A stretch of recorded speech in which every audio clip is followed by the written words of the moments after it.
सभी साथियों को मैत्रीपूर्ण नमो बुद्धाय।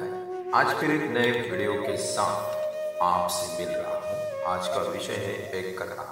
कथा का शीर्षक है किसा गौतमी। भगवान गौतम बुद्ध के शासनकाल के समय सावत्थी यानी श्रावस्ती नगर में किसा गौतमी का जन्म हुआ। विवाह उपरांत उसने एक सुंदर पुत्र रत्न को जन्म दिया। पालने में झूलने वाला बच्चा अब घुटनों के बल चलने लगा। उसकी अटखेलियां मन को मोहने लगी। अब वो खड़ा होने लगा, डगमगाकर 2-4 कदम चलने भी लगा। उसकी बाल सुलभ हरकतें सारे परिवार का मोद बढ़ाती। घर के आंगन में आनंद की फुलझड़ियां फूट पड़ती। किसा गौतमी अपने भाग्य को सराहती, बच्चे को गोद में लेकर प्यार से चूम लेती। परंतु खुशियों के दिन बहुत शीघ्र खत्म हो गए। दुर्भाग्यवश वह बालक शैशवावस्था में ही इस संसार को छोड़ चल बसा। किसा गौतमी के दुख का ठिकाना नहीं रहा। हर माँ अपने एकलौते पुत्र पर आसक्त रहती है, पर किसा गौतमी के लिए वो सुख का एकमात्र आधार वो बालक ही था। जब लोगों ने कहा कि बच्चे का शव स्मशान ले जाकर दफनाएंगे, तो यह बोल उसके हृदय में भाले की तरह चुभ गए। ये लोग मेरे बच्चे को घर से बाहर निकाल देंगे, ऐसा उसे लगा। मैं ऐसा कदापि नहीं होने दूंगी, ऐसे जोर जोर से चिल्लाने लगी। उसने बच्चे की लाश को कसकर छाती से चिपका लिया, करोड़ क्रंदन करने लगी। नहीं, मेरा लाल अभी सोया है, गहरी नींद में सो रहा है। कोई उसे होश में ला दे, कोई उसे जगा दे। यदि सचमुच प्राण निकल भी गए तो भी कोई ऐसी औषधि ला दे, तो भी कोई ऐसी औषधि ला दे जिससे उसके प्राण वापस आ जाए। यदि तुमसे नहीं होता तो मैं कहीं से मांग कर लाऊंगी, अपने लाल को जगाऊंगी। वह बच्चे को छाती से चिपकाए विक्षिप्त अवस्था में घर से निकल पड़ी। घर घर लोगों से याचना करने लगी। घर घर लोगों से याचना करती। राह में जो मिले उसी से पल्ला पसार कर भीख मांगती। मुझे कोई दवा दे जिससे मेरा लाल जाग जाए, इसकी बेहोशी दूर हो जाए, ये मरा नहीं है। लोग उसे समझाते, माई ये मर गया है, अब कोई औषधि काम नहीं आएगी, टूटी की बूटी नहीं होती। ये सुनकर वह और पागल हो उठती। बच्चे की लाश को जोरों से छाती से चिपकाती और किसी दूसरे के सामने जाकर दवा की भीख मांगती। इसी बीच उसकी दयनीय अवस्था को देखकर किसी भद्र पुरुष के मन में उसके प्रति बड़ी करुणा जागी। उसे लगा पुत्र शोक के कारण यह विक्षिप्त हो गई दिखती है। भगवान बुद्ध के सिवा इसकी दवा और कौन जान सकेगा। अंततः उसने उसे संबोधित करते हुए कहा, माँ, लोकनायक बहुजन हितैषी भगवान बुद्ध पास के ही विहार में विराज कर रहे हैं, ध्यान कर रहे हैं। उन्हीं के पास जाकर फरियाद करो तो शायद तुम्हारा कल्याण हो जाए। यह सुनकर किसा गौतमी को लगा कि यह भला आदमी मेरे हित की ही बात कर रहा है। अंततः वह अपने मृत बेटे को शास्ता के पास ले गए। उस समय शास्ता पद्मासन पर बैठे हुए थे। उनके निकट जाकर उसने अपने मृत पुत्र को उनके चरणों के पास रख दिया और दर्द भरी आवाज में कहने लगी, भगवान, मेरा बेटा सोया हुआ है। लोग कहते हैं ये मर गया है। वे इसे स्मशान ले जाना चाहते थे। ये मरा नहीं है, सोया हुआ है। इसे जगाने के लिए आप कोई दवा दे दे। इस अभागन पर आपकी कृपा हो जाए। बेटी ये निष्प्राण है। किसा को धक्का लगा। वह फपक फपक कर रोने लगी और बोली, यदि निष्प्राण है तो भी भगवान, आप तो महाभिषक है, आप तो महाभिषक है। किसी ने कहा, आपके पास संजीवनी औषधि है, मरे बच्चे को नया प्राण फूंक दे सकते हैं, इसे औषधि औषधि। भगवान ने देखा ऐसी भावना वेश भरी विक्षिप्त अवस्था में यह धम्म की कोई बात समझने की मनस्थिति में नहीं है। भगवान ने यह भी देखा कि पटाचारा की तरह ये भी अपने पूर्व जीवन में भगवान कश्यप, बुद्ध के उपस्थापक, काशी के राजा किंकी की 7 कन्याओं में से एक रही है और उनके पास खूब तपी है, प्रभुत पुण्य पारमिताएं अर्जित की है। इस समय अपने किसी दुष्कर्म का फल भोग रही है, परंतु अब इसकी दुख विमुक्ति का समय आ गया है। भगवान ने शांत गंभीर वाणी में करुणा की मंदाकिनी बहाते हुए कहा, हाँ बेटी, कहने वाले ने ठीक ही कहा है। तुम्हारे बच्चे के लिए उचित औषधि दूंगा। दीजिए भगवान, मैं आपका उपकार कभी नहीं भूलूंगी। किसा के चेहरे पर एक आशा की किरण चमकी। नगर में जाकर चुटकी भर सरसों के दाने मांगा। अभी ले आती हूँ भगवान। योग कहकर किसा शीघ्रतापूर्वक उठी और जाने को उद्यत हुई, परंतु देखना, ऐसे परिवार से सरसों के दाने लाना जिनमें आज तक कोई मरा न हो। हाँ हाँ भगवान, ऐसे ही परिवार से लाऊंगी। बच्चे को छाती से चिपकाए वह नगर की ओर बेतहाशा भागी। अब मेरा बच्चा अवश्य जी उठेगा।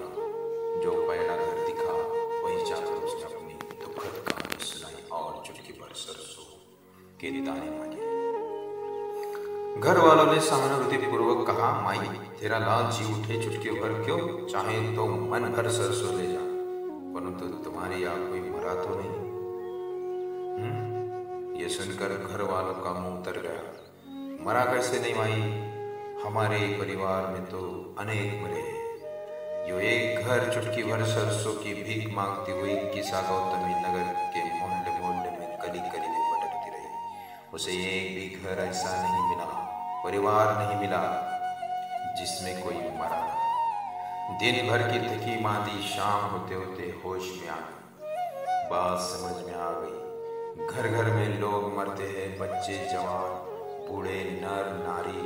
नगर में जीवित लोगों की संख्या के मुकाबले मरने वालों की संख्या अधिक है।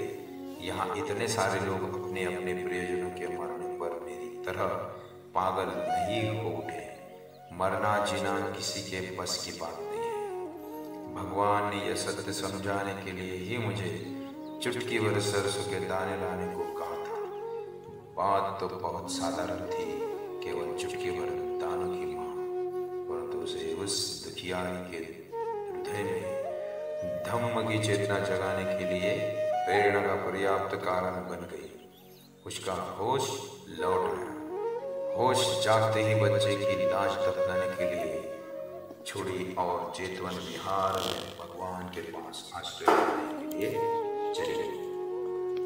भगवान ने उसे आते देखा तो पूछा, क्या बेटी सरसों के दाने मिले? नहीं भगवान, दाने तो नहीं मिले, पर खोया हुआ होश मिल गया। हर जन्म लेने वाले को मरना निश्चित है भगवान। सभी जन्मते हैं, सभी मरते हैं, कोई रोक नहीं सकता। भगवान ने देखा अब इसकी मनस्थिति धम्म समझाने के लायक हो चुकी है। उसे धम्म देशना दी। सारे वातावरण को विमल शांत धम्म तरंगों से आप्लावित करते हुए भगवान ने कहा, मृत्यु सभी प्राणियों का अनिवार्य धम्म स्वभाव है। इस सच्चाई को जो नहीं समझते वे पुत्रों, पशुओं और धन संपत्तियों के प्रति आसक्त रहते हैं,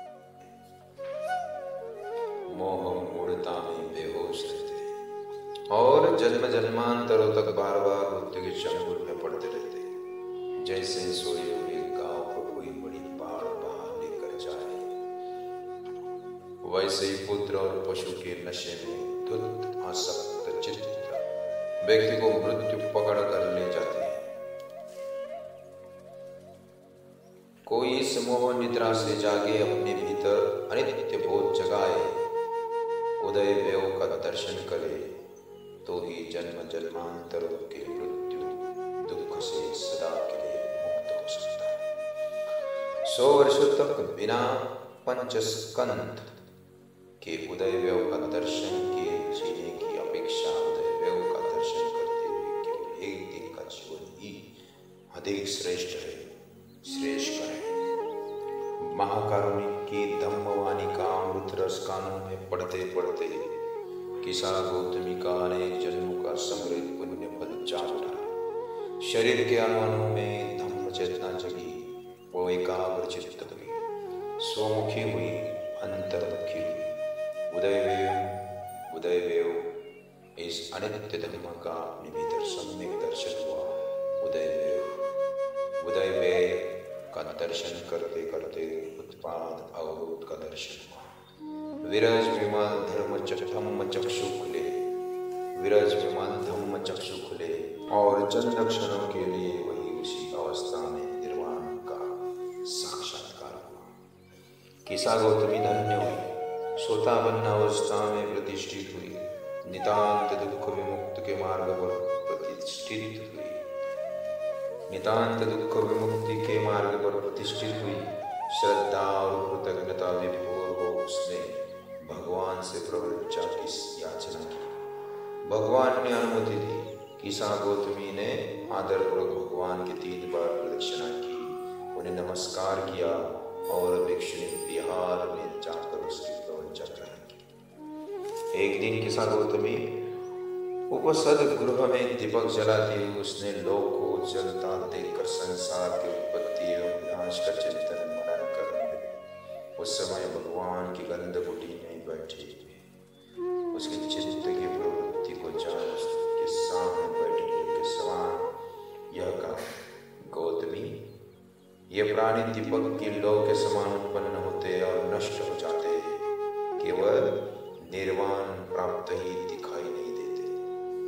भगवान की अमृतवाणी उसके कानों में गूंजी। अमृत पद यानी निर्वाण को न देखने वाले व्यक्ति के 100 वर्ष के जीवन से अमृत पद को देखने वाले व्यक्ति का एक दिन का जीवन श्रेष्ठ कर देता है। इस प्रेरणा शब्दों से किसा गौतमी के मन में धम्म संवेदन जगा। गाथा के अंत में किसा गौतमी ने बैठी हुई अवस्था में ही प्रति संहिताओं, मीमांसा पूर्ण ज्ञान, अर्थ धम्म निवृत्ति, पटिभान, पटिसद्विदा सहित अर्थ का साक्षात्कार कर लिया। साधना सफल हुई, भवबंधन खुले, साधिका जीवन मुक्त। किसा गौतमी भगवान की प्रमुख शिष्याओं में से एक हुई। भिक्षुणियों का जीवन अत्यंत सादगी का जीवन।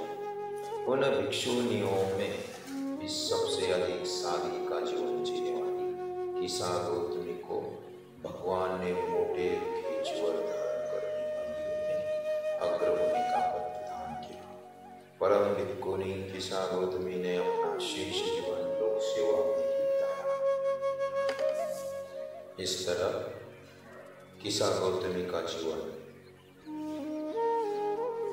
सफल हुआ और